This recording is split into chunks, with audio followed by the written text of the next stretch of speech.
திருச்சபையுடைய குருவானவர்களே, ஆரியானவர்களே, திருப்பேரவை தலைவர் அவர்களே, வந்திருக்கின்ற குருமார்களே, ஊழியர்களே, திருச்சபை மக்களே, ஒவ்வொருவருக்கும் எனது அறிய வந்தார்கள்.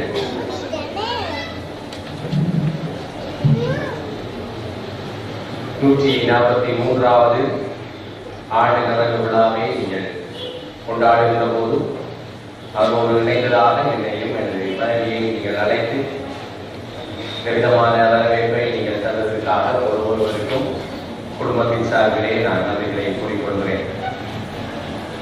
ஏற்கனவே அருணாதன் போதகர் சொன்னது போல எனது சொந்த ஊர் திருக்கோயில் கிராமத்திலே திருச்சபையிலே நான் என்னுடைய புறப்படமாக கொண்டு வளர்ந்த ஒருவர் கல்வியிலே திருமணம் முடித்ததன் காரணமாக கல்வியில் திருச்சபை ஊராக அங்கே நான் திருச்சபை சார்ந்த பல விடயங்களிலே கற்றுக்கொள்ளவும் அதே விதமான பல பணிகளை அங்கே செய்யவும் தந்ததான காலங்கள் கிடைத்தது. அந்த வேளையிலே எங்களுடைய சேகரமாக உருவாக இருந்த அருள்ராஜா அவர்கள் எங்கள் மத்தியிலே இருப்பதும் திருமதி அரசரக்கம் அவர்கள் இங்கே எங்கள் மத்தியிலே இருப்பதும் எனக்கு சந்தோஷத்தை கொடுப்பதாக அமைகிறது. இந்த காலகட்டங்களிலே நான் சேகர புராணக்காரராக அங்கே கடமையாற்றத்தக்கதான காலங்கள் எனக்கு இருந்தது. எனவே திருக்கோயிலே இருந்து கல்முனைக்கு வந்து பல்வேறான பணிகளை செய்யவும் அங்கே இருக்கின்ற பாடசாலையிலே உதவி அதிபராக, பிரதி அதிபராக, தற்போது அதிபராக 5 வருடங்களை நான் கிடைக்கக்கூடியதாகவும் அங்கே கல்முனையிலே அமைய பெற்றதை நான் இந்த வேளையிலே நன்றியோடு எனக்கு நன்றி கூற விரும்புகிறேன். இந்த நாளிலே உங்களுடைய 143வது வருடத்தை நீங்கள் நிறைவு செய்கின்ற போது உங்களுடைய சிறப்பான செய்திகள் பலருக்கு முன்னுதாரணமாக அமைகின்றது. நேற்றைய தினத்திலே நடைபெற்ற காரியங்களிலே பங்கு பெற்றக்கூடிய வாய்ப்பு எனக்கு கிடைத்தது.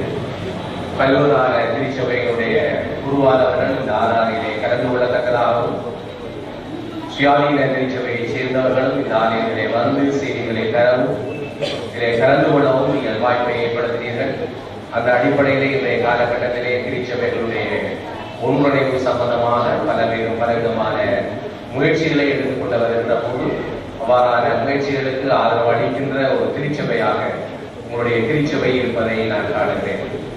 அதே விதமாக திருச்சபைகளை தாங்குகின்ற விடயத்திலே நீங்கள் வன்னி திருப்பணிக்கான உதவிகளை செய்கின்ற அந்த தாங்குகின்ற செயற்பாட்டிலே நீங்கள் ஈடுபட்டு வருவதையும் நான் காணக்கூடியதாக இருக்கிறது.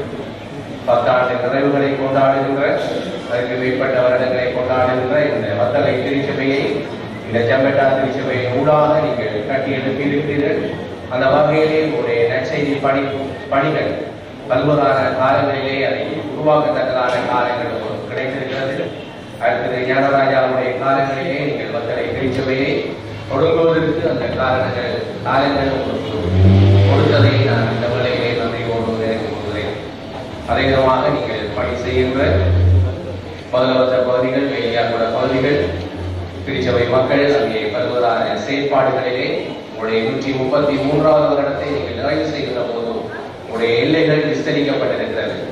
அதே விதமாக சிறுவர்களை மையப்படுத்திய உங்களுடைய அறிவுகள் திருப்பணியும் மற்ற மக்களால் சொல்லப்படுகின்ற விதமாக அமைந்ததற்காக நாங்கள் நிறைவேற்றி நன்றி கூறக்கூடியதாக இருக்கிறது. 66 பேர் நேற்றைய தினத்திலே பிறருக்காக பணி செய்வதற்காக நீங்கள் ஒப்புக் கொடுத்திருக்கிறீர்கள். என்னுடைய திருப்பேரவை தலைவர் அந்த 66 பேரை சொல்லுகின்ற போது எனக்கு ஒரு ஞாபகம் வந்தது. பழைய ஏற்பாட்டிலே 39, புதிய ஏற்பாட்டிலே 27. இந்த 66 பேரும் 66 புத்தகங்களை நீங்கள் கரைத்து குடித்து தனித்தனியாக இந்த திருச்சபை வளர்வதற்கும் வேதாகம படிப்புகளை வேத புதிர்களை நீங்கள் செய்வதற்கும் ஒவ்வொரு புத்தகத்தை நீங்கள் பொருட்படுத்தீர்களாக இருந்தால் இன்னும் சிறப்பாக அமையும். சில பேர் பிலமோனை நான் எடுக்கிறேன் என்று சொல்வதும் எனக்கு கேட்கிறது. அதோடு கூட திருப்பேரவை தலைவர் யோவான் 6ஆம் அதிகாரம் 66ஆம் வசனம் சொல்லுகின்ற பற்றி சொல்லுகின்ற போது எனக்கு 666 இலக்கம் ஞாபகம் வந்தது. எனவே யோவான் 6:66 நீங்களும் என்னை விட்டு பிரிந்து போய்விடுவீர்களோ என்று ஆண்டவர் இயேசு கேட்டது போல அல்லாமல் நீங்கள் ஒவ்வொருவரும் இறைவனோடு ஒன்றித்து வாழுகிறீர்கள். உங்களுடைய சிறப்பான சேவைகள் பாராட்டப்படுகின்றன. உங்களுடைய எல்லைகள் விஸ்தரிக்கப்பட்டிருக்கிறது. 1:3:4 சில காலங்களுக்கு முன்னே 134 134 பல இளைஞர்களால் அடிக்கடி பேசப்படுகின்ற ஒரு வார்த்தையாக இருந்தது. ஒரு இலக்கம், ஒரு எழுத்து, 4 எழுத்து, 3 எழுத்து.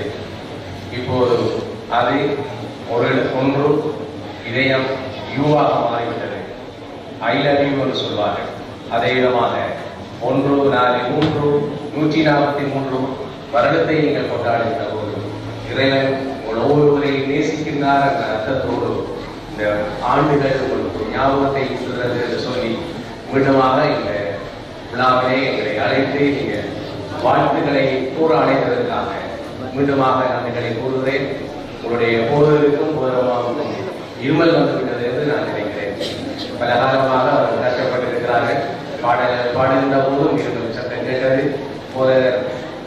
ஜபிக்கின்ற போதும் இருமல் சத்தம் கேட்டது.